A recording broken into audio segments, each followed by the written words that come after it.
కత్తితో కోసినట్టు పగిలింది, పువ్వు కూడా పుట్టింది. బాలాజీ, ఇంక నీ రియల్ ఎస్టేట్ బిజినెస్ 3 పువ్వులు 6 కాయలేనయ్యా. 3 పువ్వులకి 6 కాయలు కాయాలనుకోవడం దురాశ.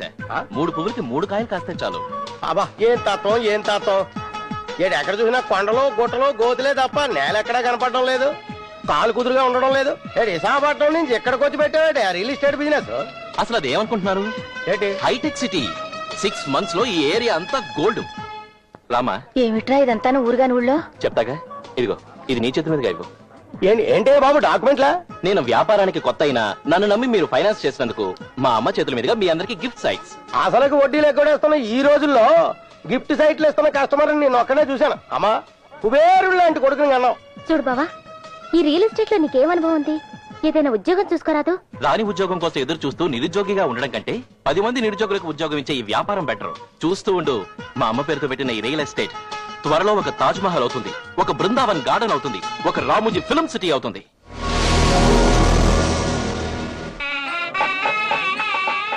పైసలు రూపాయలే, రూపాయలు వందలై, వందల వేలే, వేలు లక్షలై. ఇదిగో బాలాజీ, మిగతా వ్యాపారాలు నువ్వు ఎలా చేసినా ఇది మాత్రం గట్టిగా నిలబెట్టాలయ్యో. ఎందుకంటే మనం ఓపెన్ చేసాం. మరి అప్పుడంటే ల్యాండ్ అక్విజిషన్ మూలాన అలా జరిగిందిలేండి. దీనికి అదే వేరు. అందులోనూ మనం ఫైనాన్స్ చేసేది సినిమాలకి. సినిమా? ఇందులో ఇంకో అడ్వాంటేజ్ ఉంది. ఇప్పుడు మనం సినిమాలకు ఫైనాన్స్ చేయడం వల్ల ఆర్టిస్ట్ అందరూ మనకు పరిచయం అవుతారు. దాంతో ఒక ఫిల్మ్ ప్రొడ్యూస్ చేయొచ్చు. అలా ప్రొడ్యూస్ చేసిన ఫిల్మ్ ని మనమే డిస్ట్రిబ్యూట్ చేయొచ్చు. ఈయన నైజాము, ఆయన ఈస్ట్, ఆయన వెస్ట్, మీరు నెల్లూరు, అంతా ఫినిష్. ముంబై స్టాక్ ఎక్స్చేంజ్ లో సాఫ్ట్వేర్ షేర్ల ధరలు విపరీతంగా పెరిగాయి. గత కొన్ని రోజులుగా సంస్థాగత పెట్టుబడిదారులు కూడా షేర్లను విక్రయించడంతో Annapurna chits and finance company లాంటి ముఖ్యమైన సంస్థలకు భారీ నష్టాలు వాటిల్లాయి.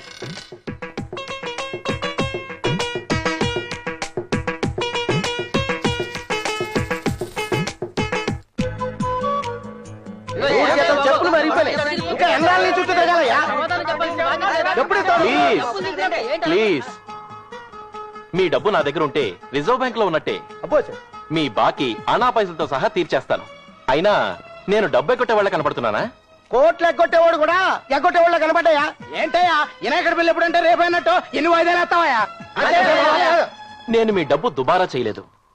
ఎన్నో వ్యాపారాలు చేశాను, ఏది కలిసి రాలేదు. ఇలాంటప్పుడే మీరు ఒక మనిషిని ఎంకరేజ్ చేయాలి.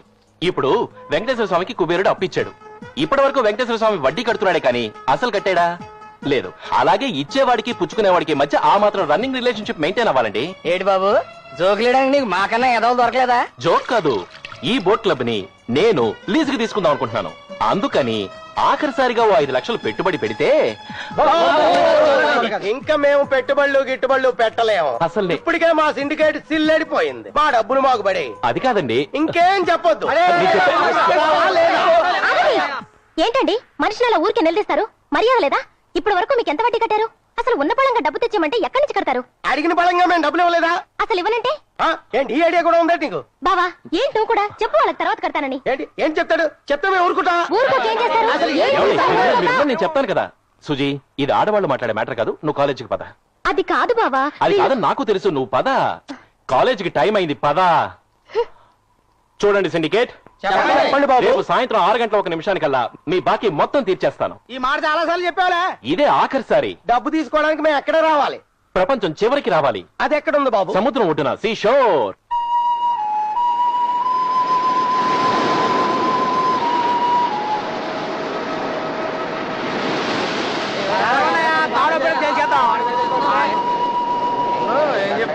వచ్చేసామయ్యా. Welcome welcome.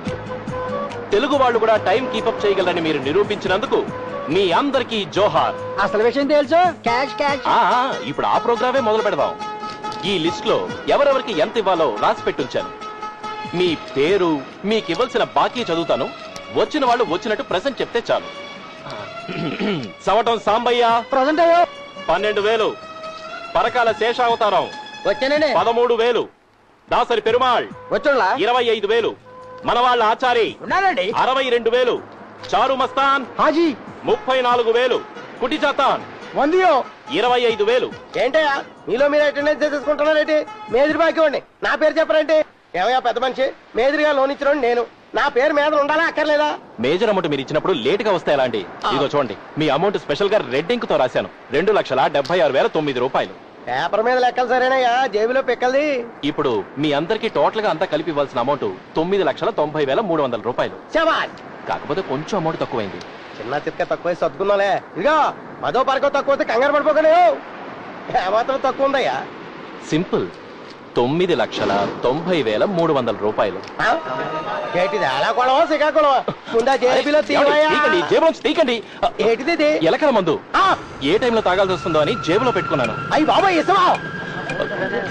ఏంటండి మీరు, సైనైడ్ కొనుక్కోవడానికి డబ్బులు లేక ఎలకల మందు కొనుక్కున్నాను, అది కూడా మీరు పారేశారు. మనిషిని బ్రతకానివ్వరు, చావానివ్వరు. ఏటి బాబు, నువ్వు ఎలకల మంది దాగి చచ్చిపోతే మా సిండికేట్ వాళ్ళు అందరం పురుగుల మంది దాగి చచ్చిపోవాలా? కట్టవయ్యా. నాకు తెలుసు మీరెవ్వరూ నా విరోధులు కారు. హ్మ్. నేను కూడా మీ బాకీ ఎగ్గొట్టను. ఆ, నేను మిమ్మల్ని ఈ సముద్రం ఒడ్డుకి ఎందుకు రమ్మన్నానంటే, ఆ. మీరెప్పుడు ఈ సముద్రం చూడలేదని కాదు, నేను ఈ ఫిషింగ్ హార్బర్ ని కాంట్రాక్ట్ తీసుకున్నాను. అందుకని ఇంకో 5 నెలలు నాకు గడువిస్తే ప్రామిస్ గా ఈసారి మీ అప్పులన్నీ తీర్చేస్తాను. ఇదిగో నువ్వు శ్రీలంక వారధి కాంటాక్ట్ తీసుకున్నానన్నా సరే నేను నమ్మనయ్యా. మీరు నమ్మరని నాకు తెలుసు. అందుకే నేను నిర్ణయానికి వచ్చాను. జీవితంలో అది నా ఆఖరి నిర్ణయం. మీ అందరి కోసం నా పేరు మీద ఒక పెద్ద అమౌంట్ కి ఇన్షూర్ చేశాను. ఇన్సూరెన్సే? అవును, ప్రమాదవశాత్తు నేను ఏ యాక్సిడెంట్ లోనన్నా చనిపోతే ఆ అమౌంట్ మా వాళ్ళకిస్తారు. మా నాన్న ఎప్పుడు అంటుండేవాడు, ఒరే బాలాజీ, నువ్వు Guinness book of world records లోకి ఎక్కాలరా అని. ఎక్కాను. అప్పులు చేయడంలో ఈ బాలాజీదే వరల్డ్ రికార్డ్. నేను ఇప్పుడు ఈ సముద్రంలోకి దూకి చచ్చిపోబోతున్నాను. మీరేమని సాక్ష్యం చెప్పాలంటే, బాలాజీ మాతో మాట్లాడుతూ మాట్లాడుతూ యాక్సిడెంటల్ గా కాలు జారి సముద్రంలో పడిపోయాడని చెప్పాలి. నా బాడీ దొరకంగానే అమౌంట్ మా వాళ్ళకి ఇస్తారు. మీ బాకీలు తీర్చేయమని ఇంట్లో లెటర్ రాసి పెట్టించారు. వాళ్ళు మీ అప్పులు తీర్చేస్తారు. ఇంకీ బైస్కోప్ ఆపేసి బాకీ కట్టవా. మనిషి ఏ పరిస్థితుల్లోనైనా అబద్ధం ఆడతాడు, కానీ చనిపోయే ముందు మాత్రం అబద్ధం ఆడటం. మీరందరూ నాకు ఎంతో హెల్ప్ చేశారు. అన్నిటికీ చాలా థ్యాంక్స్. మీ అందరి బాకీలు ఖచ్చితంగా తీరుస్తాను. ఇప్పుడు నా మాట నమ్మకపోయినా నేను చచ్చిపోయాకైనా నమ్మితే అంతే చాలు. బాయ్. బాలాజీ,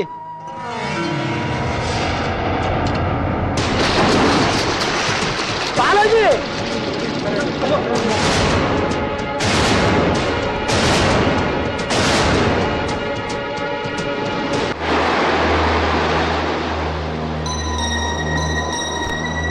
నాన్నగారు, మీకోసం ఎవరో వచ్చారు.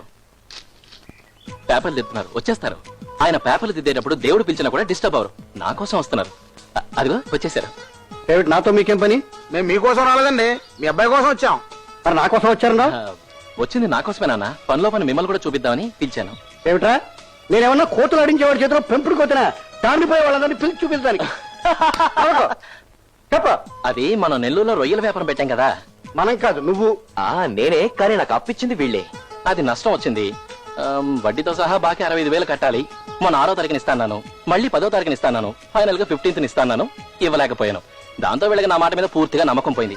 అందుకని నువ్వు ఒక్క మాట, పలానా టైంకి ఇస్తాము తాను అని చెప్తే చాలు. నేను చెప్పను. నాన్న, నువ్వు చెప్తే వాళ్ళు వింటారు, లేకపోతే నన్ను చంపేసేలా ఉన్నారు. నువ్వు గనక ఈసారి నాకు మాట సాయం చేయకపోతే నేను ఊరేసుకు చావాల్సిందే.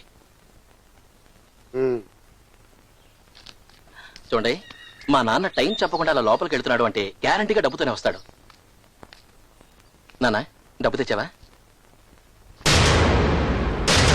ఈ తాడేంటి నాన్న? బాకీ తీర్చలేకపోతే ఊరేసుకు చస్తానన్నావుగా. ఈ తాడు తీసుకెళ్లి ఏ చెట్టుగా ఊరేసుకు చావు. ఎంత డబ్బు ఇచ్చానురా, ఆఖరికి ఇల్లు కూడా తాకట్టు పెట్టి నీకు డబ్బు ఇచ్చానురా. నువ్వేం సాధించావురా? ఇంటి ముందు అప్పుల మందం తయారు చేశావు. ఇన్నాళ్ళకి ఊరేసుకు చావాలనే మంచి నిర్ణయానికి వచ్చావురా. ఈ నిర్ణయానికి నేను 100కి 100 మార్కులు వేస్తున్నాను. చావు.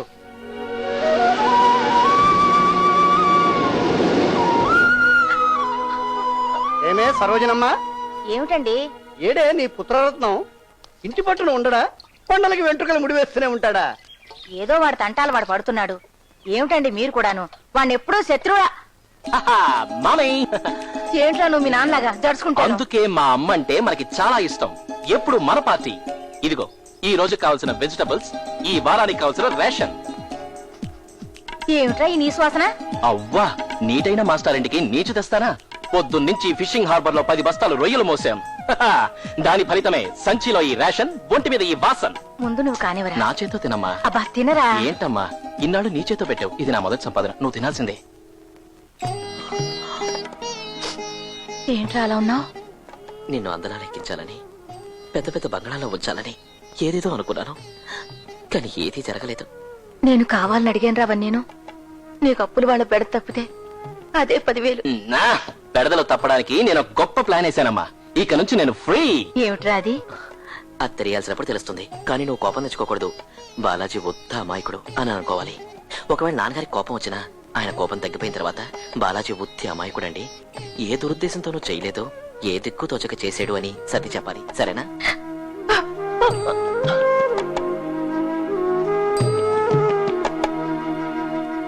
సుజాత గురించి నాకు చాలా బెంగగా ఉందిరా.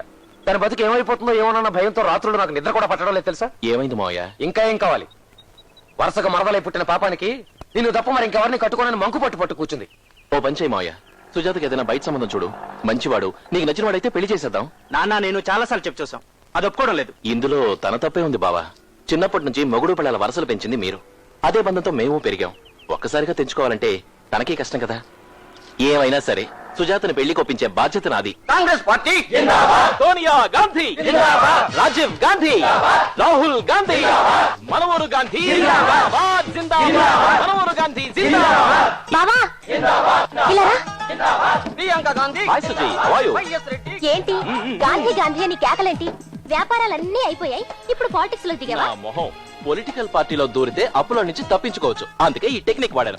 అసలు ఫస్ట్ బీజేపీ ఊరేగింపులో దూరాను. వాజ్పేయి జిందాబాద్, అద్వానీ జిందాబాద్, అంబేద్కర్ బొమ్మ దగ్గరకు వచ్చి ఆగిపోయా. ఆ తర్వాత కాంగ్రెస్ ని క్యాచ్ చేశాను, నువ్వు దాన్ని బ్రేక్ చేసావు. అసలు ఇప్పుడు ఇంటికి వెళ్ళాలంటే ఏ పార్టీ పట్టుకోవాలో ఏంటో, లేదా నేనే సొంత పార్టీ పెట్టాలో ఏమీ అర్థం కావట్లేదు. ఒకటే టెన్షన్, టెన్షన్ మీద టెన్షన్. నువ్వేం టెన్షన్ పడకు, నిన్ను ముసిగేసి నేను తీసుకెళ్తానులే. Thank you. ఇంతకీ ఓ విషయం చెప్పు, ఏంటి ఈ మధ్య నువ్వు నన్ను తప్పించుకొని తిరుగుతున్నావు? మన ఇద్దరం పెళ్లి చేసుకోవడం మీ నాన్నకి ఇష్టం లేదు. ఈ విషయం నాన్న అన్నయ్య చాలాసార్లు చెప్పారు. నేను కూడా వాళ్ళకి నా నిర్ణయం చెప్పాను, నిన్ను తప్ప ఇంకెవరిని చేసుకోనని.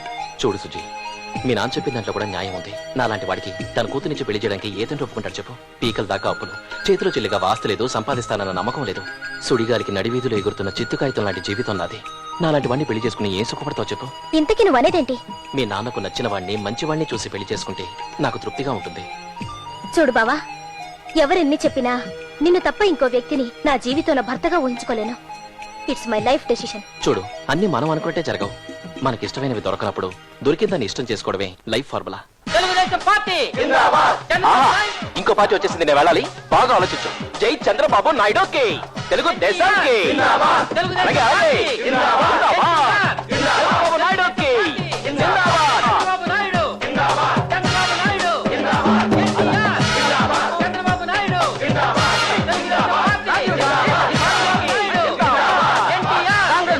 ఎన్టీఆర్, తెలుగుదేశం పార్టీ.